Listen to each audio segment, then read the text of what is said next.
ফাযকুরুনি আযকুরুকুম ওয়াশকুরু লি ওয়ালা তাকফুরুন। অতএব তোমরা আমাকে স্মরণ করো, আমিও তোমাদেরকে স্মরণ করব।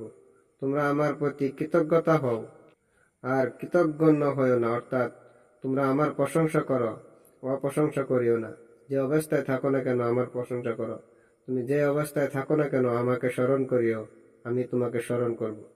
যেরকম ইউনূস আলাইহিস ওয়াসাল্লাম মাছের পেটে থেকে আল্লাহ রাব্বুল আলামিনকে ডাক দিয়েছিলেন, আল্লাহ রাব্বুল আলামিন তিনাকে বাঁচিয়ে দিয়েছিলেন। যেরকম ইউসুফ আলাইহিস সালাম কুয়ার মধ্যে পড়ে আল্লাহ রাব্বুল আলামিনকে ডাকেছিলেন, আল্লাহ রাব্বুল আলামিন তিনাকে বাঁচিয়ে দিয়েছিলেন। যেরকম আইয়ুব আলাইহিস সালাম 12 বছর রোগে আক্রান্ত হয়ে তিনি আল্লাহ রাব্বুল আলামিনকে ডাক দিয়েছিলেন, তিনাকে আল্লাহ রাব্বুল আলামিন বাঁচিয়ে দিয়েছিলেন। ইব্রাহিম আলাইহিস সালাম আগুনে পড়ার সময় আল্লাহ রাব্বুল আলামিনকে ডাক দিয়েছিলেন, আল্লাহ রাব্বুল আলামিন তিনাকে বাঁচিয়ে দিয়েছিলেন। ইয়া আইয়ুহাল্লাযীনা আমানু ইসতাঈনু বিস-সাবরি ওয়াস-সালাতি ইন্নাল্লাহা মা'আস সাবিরিন।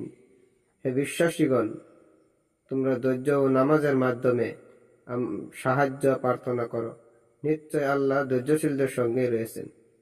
এখানে আল্লাহ রাব্বুল আলামিন নামাজের কথা বলছে। যে মানুষ নামাজ পড়ে, যারা নামাজ পড়ে তাদের মধ্যে ধৈর্য আছে, ধৈর্য ছাড়া নামাজ পড়া অসম্ভব। তাই যে কোনো পরিস্থিতিতে ধৈর্য ধরবেন আর আল্লাহ রাব্বুল আলামিনকে স্মরণ করবেন।